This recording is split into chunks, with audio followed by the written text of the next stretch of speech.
paakyat pa rin kasi medyo maaga pa nga.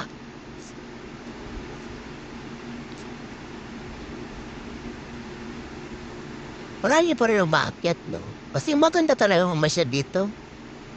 Yun nga lang, hindi pa namin nasusubukan umakyat dito ng gabi. Kasi siyempre, hindi natin alam ang panahon. Yung gabi talaga. Pag ginagabi kami doon sa kamag-anak ko dyan sa Tanahay, nagteteresa na lang kami. Nagbinata na. Kumbaga, nagteteresa na lang kami.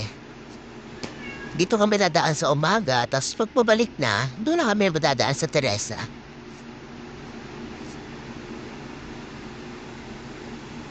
Ang ganda, no?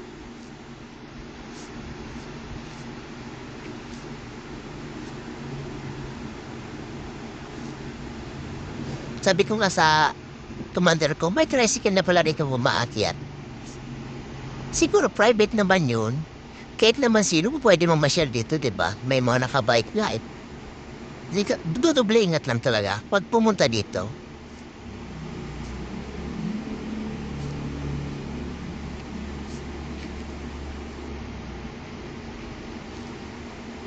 Naubusan na akong may kukwento sa inyo. Panoorin nyo na lang ang view. Kasi may mga panahon